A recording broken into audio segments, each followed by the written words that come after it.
முதலாவது அங்கத்தில் காலம், பிரபஞ்சம் என்ற நண்பர்கள் துவாபர யுகத்தில் நடந்த மகாபாரத போரை பற்றி விவாதித்ததை கேட்டோம். காலம் ஒவ்வொரு நிகழ்வையும் ரசித்ததையும், பிரபஞ்சம் ஒவ்வொன்றிற்கும் உள்ள 2 பக்கங்களையும் ஆராய்ந்தது நமக்கு வியப்பை ஏற்படுத்தியது அல்லவா? பீஷ்மர் என்ற கதாபாத்திரத்தின் முக்கியத்துவம் மற்றும் அவர் பெற்ற இச்சா மிர்த்யு என்ற வரத்தின் விளக்கத்தை அந்த வித்தியாசமான நண்பர்கள் அழகாக கூறினார்கள். எதிர்மறை உணர்வுகள் நமது உடலையும் மனதையும் பாதிக்கின்றன என்று புரிந்து கொண்டோம். பவித்திரத்தின் சக்தி முழுமையடைய தேவையான மற்ற தெய்வீக அம்சங்கள் என்ன என்று காலம் கேட்க, பிரபஞ்சம் அதற்கு விளக்கம் அளிக்க இப்போது வருகின்றார். அதை கேட்போமா? மகாபாரத கதையில் கொடைவள்ளலாக திகழும் கர்ணனிடம் தெய்வீக அம்சங்கள் நிறைந்து இருந்தன. ஆனால் என்ன செய்வது? அதுவும் திசை மாறி போய்விட்டது. கர்ணனை பற்றி அறிவதற்கு முன் பீஷ்மரின் தந்தை ஹஸ்தினாபுரத்தின் அரசர் சாந்தனுவை பற்றி தெரிந்து கொள். அவர் குரு வம்சத்தின் பெரும் வீரத்திற்கும் பெருமைக்கும் மணிமகுடத்தை அலங்கரித்தவர். 8 திக்கும் அவர் புகழ் கொடிகட்டி பறந்தன. ஆனால் என்ன செய்வது? வீரத்திற்கும் புகழுக்கும் எடுத்துக்காட்டாக இருந்த சாந்தனு அரசர் ஒரு பெண்ணின் அழகில் மயங்கி தன்னையே மறந்தார். மித்திரரே, மேலும் இதை பற்றி நான் கூறுகிறேன். ஒரு நாள் அரசர் வேட்டை முடிந்து வரும் வழியில் கங்கை கரையில் அழகு சிலையாக ஒரு பெண்ணை கண்டார். உள்ளத்தை கொள்ளை கொள்ளும் அவளது எழிலான தோற்றத்தில் அவள் வயப்பட்டார். அவள் யாரென்று அறிந்து கொள்ளாமலே தான் அவளை மணந்து கொள்ள விரும்புவதாகவும் தனது நாட்டிற்கே பட்டத்து அரசியாக ஆகும்படியும் அப்பெண்ணை கோரினார். அதற்கு அப்பெண் ஒரு நிபந்தனையிட்டாள். அதாவது, அவள் என்ன செய்தாலும் அரசர் அதற்கு தடையோ கேள்வியோ கேட்கக்கூடாது என்பதுதான். நிபந்தனையை மீறினால் அக்கணமே அவரை விட்டு அவள் பிரிந்து சென்று விடுவாள் என்று கூறினாள். நிபந்தனையை அரசர் ஏற்றார். திருமணமும் நடந்தது. இப்படிதான் கலியுகத்தில் சில இளைஞர்கள் மனக்கட்டுப்பாடின்றி அலையில் மயங்கி கண்டதும் காதல் என்ற காமத்தில் விழுந்து விடுகிறார்கள். அவர்கள் பின்வரும் விளைவுகளை சிந்திக்காமல் அவர்களின் படிப்பையும் பெற்றோரையும் கூட மறந்து மாயையின் வலையில் அகப்பட்டு விடுகிறார்கள். இதனால்தான் ராஜயோக தியான படிப்பில் காமத்தை வென்றவன் உலகை ஆள்வான் என்று வலியுறுத்தியுள்ளனர். காமத்திற்கும் காதலுக்கும் நிறைய வேறுபாடு உள்ளது. உண்மையான காதல் தெய்வீகம் என்பார்கள். அது உடல் ஈர்ப்புக்கு அப்பாற்பட்டது, தன்னலமற்றது, தூய்மையானது மற்றும் ஆனந்தமானது. கலியுகத்தில் கண்டதும் காதல் என்ற விதையை வளர செய்தவர் சாந்தனு அரசர் என்றே நினைக்கிறேன். எமக்கேன் இந்த வீணான பேச்சு? கதைக்கு வருகிறேன். திருமணம் முடிந்து சில காலம் கடந்ததும் அவர்களுக்கு முதல் குழந்தை பிறந்தது. ராஜ்ய வாரிசை ஆசையோடு வரவேற்க காத்திருந்த சாந்தனு அரசருக்கு ஒரு பெரிய இடி காத்திருந்தது. அரசி ஈன்ற குழந்தையை ஆற்றில் மூழ்கடித்து கொன்றாள். அரசியின் செயலை பார்த்து ஸ்தம்பித்து போனார் சாந்தனு அரசர். அந்த காட்சியை வேதனையோடு பார்த்தாலும் நிபந்தனையை நினைத்து மௌனம் சாதித்தார். நினைக்காமல் சொன்னவாக்கினால் நடந்தது விபரீதம். சிந்தித்து செய்யும் செயலினால் வாழ்க்கை சீரடையும். அவர்களுக்கு ஒன்றின் பின் ஒன்றாக 7 குழந்தைகள் பிறந்தன. 7 குழந்தைகளையும் அவள் ஆற்றில் மூழ்கடித்து கொன்றாள். அந்த கொடூரமான செயல்களை கண்டும் சூழ்நிலை கைதியாக நிம்மதியின்றி வாழ்ந்தான் வேந்தன். 8வது குழந்தை பிறந்ததும் சாந்தனு அரசர் அந்த குழந்தையையாவது எப்படியாவது காப்பாற்ற வேண்டும் என்று நினைத்து தன் மனைவியிடம், நீ யார், ஏன் இந்த பச்சிளங்குழந்தைகளை கொல்கிறாய் என்று கேட்டார். சாந்தனுவின் கேள்வியை கேட்ட அரசியார் இவ்வாறு கூறினார். அரசே, நீர் எப்போது இதை கேட்பாய் என்று காத்துக் கொண்டிருந்தேன். நல்லது, அதற்கு நேரம் வந்துவிட்டது. நான் பிரம்மாவின் புத்திரி கங்காதேவி. பூலோக நாடகத்தில் ஒரு பாகமேற்று நடிக்க வந்தேன். முன் ஜென்மத்தில் விண்ணுலகில் நீங்கள் ஒரு அரசராக இருந்தீர். ஒரு சமயம் இந்திர சபையில் என்னை கண்டதும் தங்களின் கண்களால் என் அழகை வர்ணித்தீர். அதைக் கண்ட இந்திரன் அச்செயலால் இந்திர சபையின் பவித்திரம் கலங்கப்பட்டு விட்டது என்று கூறி உம்மை பூலோக வாழ்க்கைக்கு அனுப்பி வைத்தார். உங்கள் தவறுக்கு நானும் ஒரு காரணமாக இருந்ததால் என்னையும் சில காலம் பூலோகத்தில் வாழும்படி இந்திரன் கட்டளையிட்டார். நான் பூலோகத்திற்கு வரும் வழியில் விண்ணுலகில் உள்ள 8 வசுக்கள் அவர்களை என் குழந்தைகளாக ஏற்றுக்கொள்ளும்படி கேட்டுக்கொண்டனர். அவர்கள் செய்த ஒரு சிறிய தவறான செயலால் பூலோகத்தில் பிறப்பெடுத்து உடன் மடிய வேண்டும் என்ற ஒரு சாபம் உள்ளதென்றும் கூறினார்கள். மேலும் பூலோகத்தில் பிறந்தவுடனேயே அவர்களுக்கு முக்தியளிக்க வேண்டும் என்று வேண்டினர். அதனாலேயே அவர்களை தண்ணீரில் மூழ்கடித்து முக்தியளித்தேன். இந்த 8வது குழந்தை மட்டும் நீண்ட காலம் பூலோகத்தில் வாழ்ந்து தன் கர்ம கணக்கை முடிக்க வேண்டும். அரசே, இப்போது நான் உம்மை விட்டு பிரியப் போகிறேன். விடை கொடுங்கள். இந்த குழந்தையையும் எடுத்துச் செல்கிறேன். அவனுக்கு கல்வியும் எல்லா கலைகளையும் கற்றுக் கொடுத்து பருவம் வந்தவுடன் உங்களிடம் சேர்க்கிறேன். பாவம் சாந்தனு அரசர் அவரின் வாரிசை கொண்டு செல்வதை தடுக்க முடியாமல் செயலற்று ஏக்கத்துடன் பார்த்து நின்றார். ஆம், அந்த 8வது குழந்தையின் பெயர் தேவவிரதன். பிறகு பிரம்மச்சரிய சபதத்தை எடுத்தபோது கிடைத்த பெயர்தான் பீஷ்மர். இந்த மகாபாரத கதையில் சாந்தனு, கங்காதேவி என்ற 2 கதாபாத்திரத்திலும் மனிதர்களின் ஆத்ம பயணத்தின் ஞானம் மறைந்துள்ளது.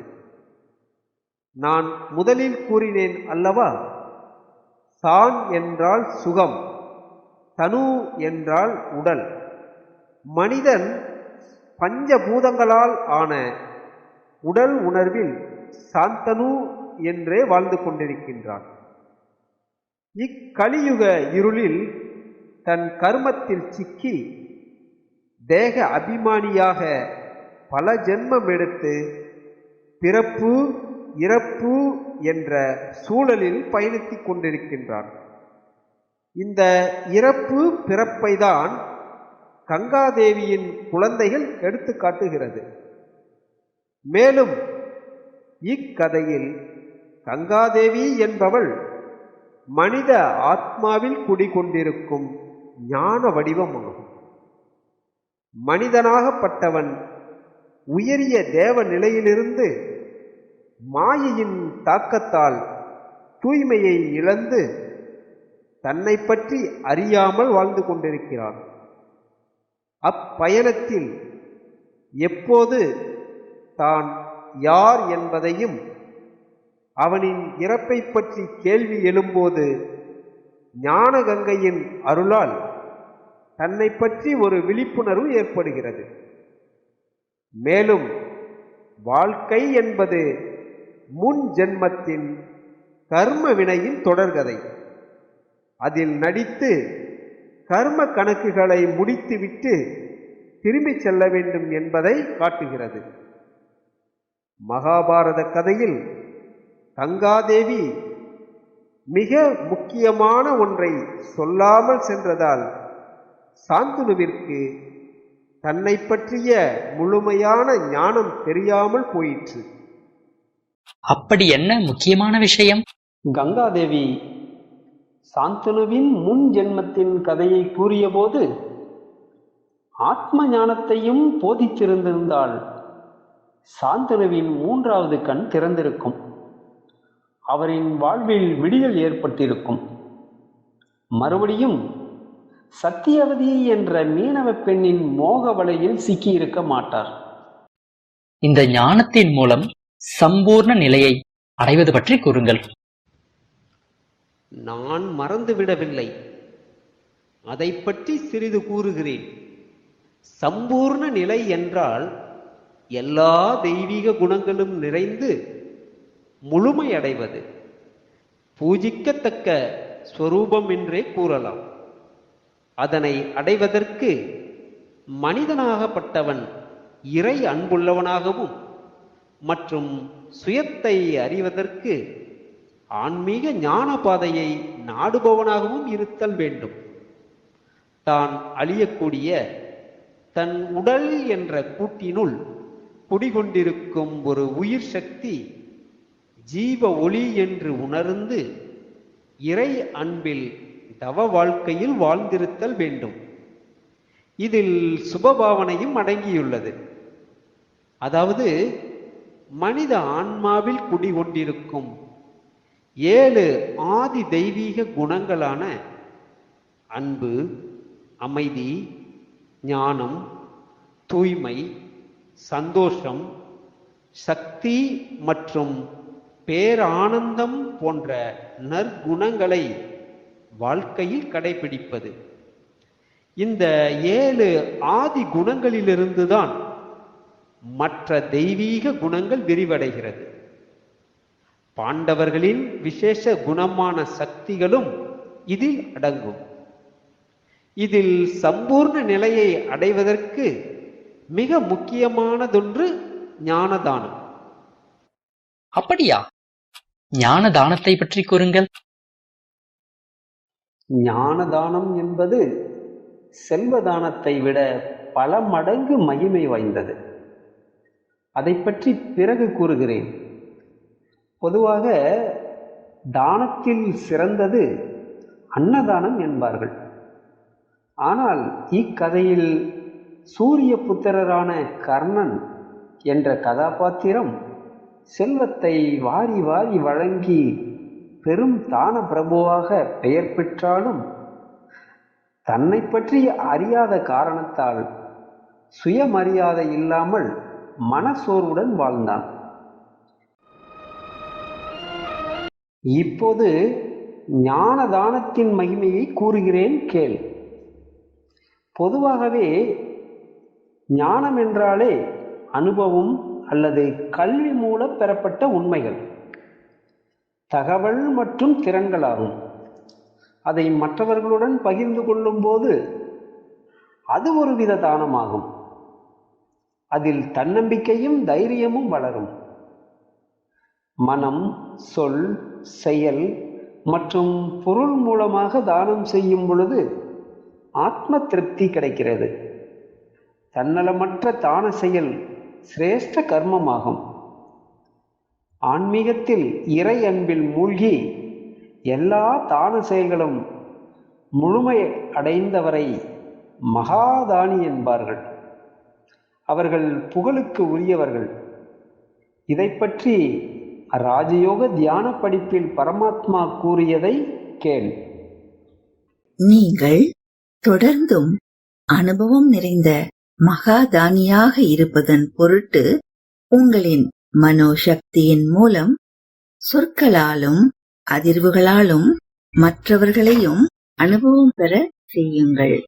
நாள் முழுவதும் உங்களின் எண்ணங்களின் வழியாகவும் வார்த்தைகளின் ஊடாகவும் மற்றும் உங்களின் செயல்கள் மூலமாகவும் இவ்வகையில் 3 சொரூபங்களாகி முடிவற்ற மேன்மையான நன்கொடையாளியாக மாறிவிடுங்கள்.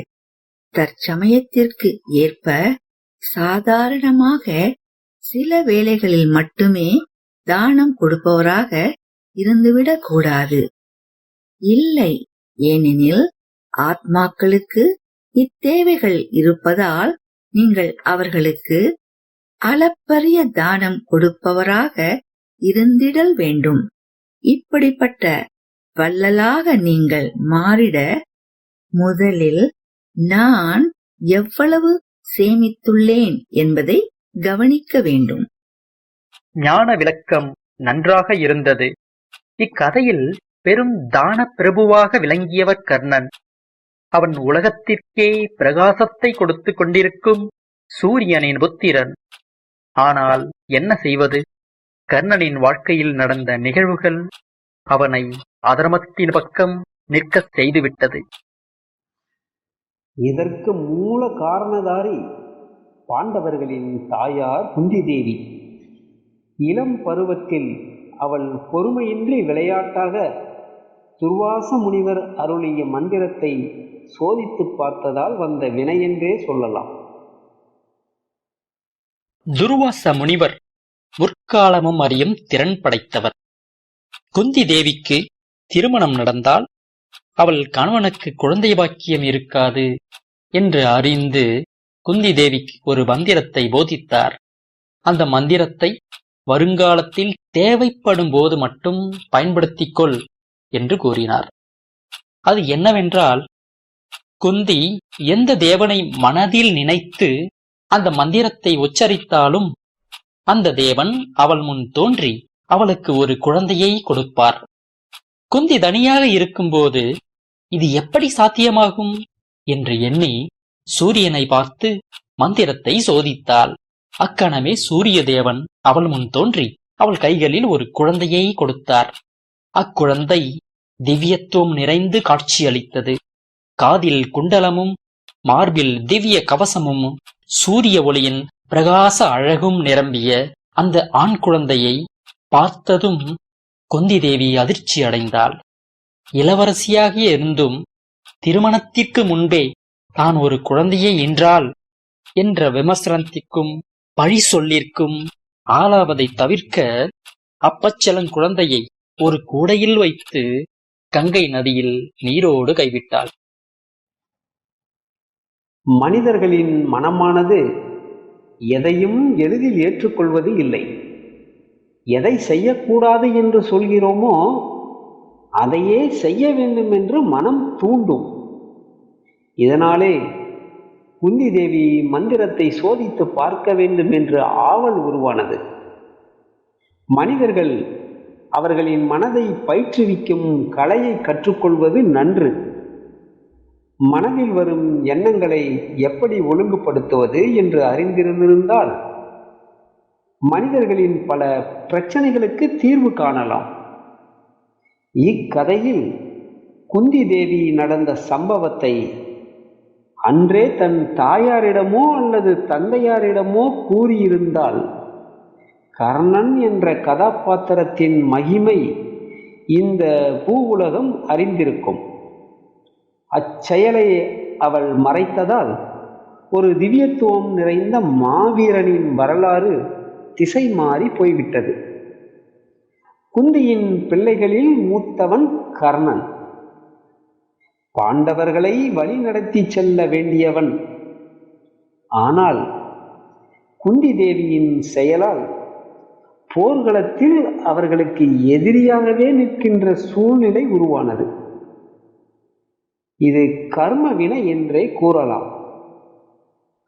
ஒரு பாவ செயலை மறைத்ததால் வேறொன்று விஸ்வரூபம் எடுத்தது. இது முற்றிலும் உண்மை. இக்கதையில் ஆற்றில் விட்ட குழந்தையை ஒரு தேரோட்டி தம்பதிகள் எடுத்து வளர்த்தனர். அவனுக்கு ராதேயன் என்று பெயர் சூட்டினர். ஆனால் தேரோட்டி மைந்தன் தாழ்ந்த குலத்தை சேர்ந்தவன் என்பதால் ராதேயன் என்ற கர்ணனுக்கு போர்க்கலைகளை கற்றுத்தர யாரும் முன்வரவில்லை. வேதனை அடைந்த கர்ணன் எப்படியாவது போர்க்கலைகளை கற்க வேண்டும் என்று தான் ஒரு பிராமணன் என்று கூறி பரசுராமனின் சீடனானான். ஆனால் துரதிர்ஷ்டம் அவனை விடவில்லை. ஒரு நாள் பரசுராமர் அதை அறிய நேர்ந்தது. ஆவேசம் அடைந்த பரசுராமர் அவன் கற்ற வித்தையை முக்கியமான தருணத்தில் அவன் மறந்து போவான் என்று சபித்தார். கர்ணனின் வாழ்க்கையில் மேலும் பல உருக்கமான சம்பவங்கள் நிகழ்ந்தன. கடைசியில் குருஷேத்திர யுத்தத்தில் அர்ஜுனனின் வில்லால் அவனுக்கு மரணம் நேர்ந்தது. சூரியனின் மகனான கர்ணன் கொடுப்பதில் கொடைவள்ளலாக திகழ்ந்தான். அவனிடம் யார் வந்து எதை வேண்டினாலும் இல்லை என்று கூறாமல் கொடுத்தான். கர்ணனின் வலிமை அவனுடன் பிறந்த கவச குண்டலமாகும். இதை அறிந்த இந்திரன் போர்க்களத்தில் அர்ஜுனன் வெற்றி அடைய வேண்டும் என்ற எண்ணத்தில் பிராமணர் வேடத்தில் சென்று அதை கேட்டபோது வந்தது இந்திரன் என்று அறிந்தும் மறுக்காமல் தன் உடலோடு ஒட்டியிருந்த கவச குண்டலத்தை அறுத்து கொடுத்தான். கர்ணன் இறுதி வரைக்கும் நட்புக்காகவே வாழ்ந்தான். தன் தாயார் குந்தி தேவி துரியோதனனை விட்டு பாண்டவர்களுடன் சேர்ந்து கொள்ளுமாறு கூறிய போதும் அதை மறுத்தான். அவனின் பிறப்பை பற்றி பலர் கேள்வி எழுப்பிய போது தனக்கு ஒரு நல்ல அங்கீகாரத்தை வழங்கிய துரியோதனனுக்கு கடைசி வரை விசுவாசமாகவே இருந்து இப்பூ உலகை விட்டு மறைந்தான். தர்மராஜரின் ரூபத்தில் பரமாத்மா மனிதர்கள் செய்யும் தவற்றை அவர்கள் இறக்கும் தருவாயிலோ அல்லது இறந்த பிறகோ உணர்த்துவது உண்டு. இக்கதையில் ஸ்ரீகிருஷ்ணர் கர்ணனுக்கு வாழ்க்கையை பற்றி உபதேசித்த சில கருத்துக்களை கேட்போம். ஞானம் என்பது ஆத்மாவின் மற்றொரு வடிவமாகும். அங்கதேச அரசே, நீ ஒரு புத்திமானாவாய். எடுத்துரைப்பாயாக. குருவிடம் வித்தியை கற்கும் வேளையில் ஏன் மனம் சமர்ப்பணம் செலுத்துவதில்லை?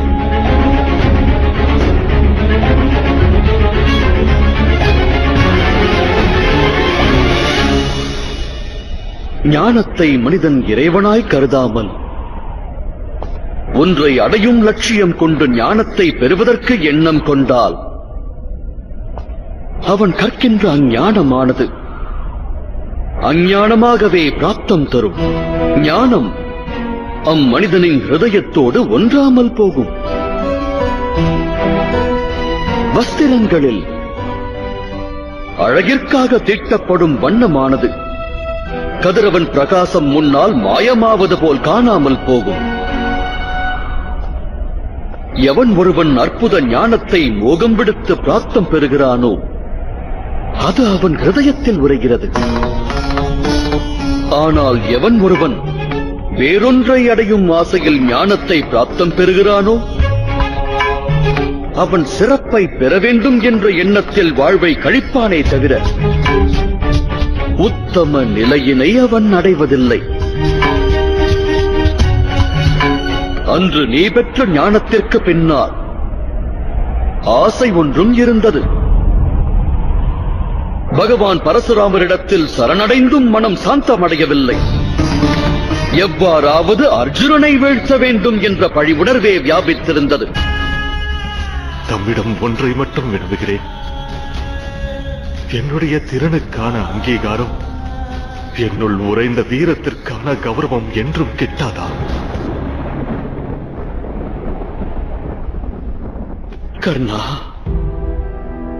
நீ உன் கரத்தில் வில்லேந்தாத வேளையில், நீ பயணித்த ரதத்தின் சக்கரம் பூமியில் புதைந்த நேரத்தில், கற்ற திவ்ய வித்தியை நீ அடியோடு மறந்த சமயத்தில், கிட்டியது நல்லதொரு சந்தர்ப்பம் என்று உன்னை வதைக்க முற்படுகின்றோமே கர்ணா. இது ஒன்றே காலம் உள்ளவரை பறைசாற்றும் உன் மாவீரத்தை.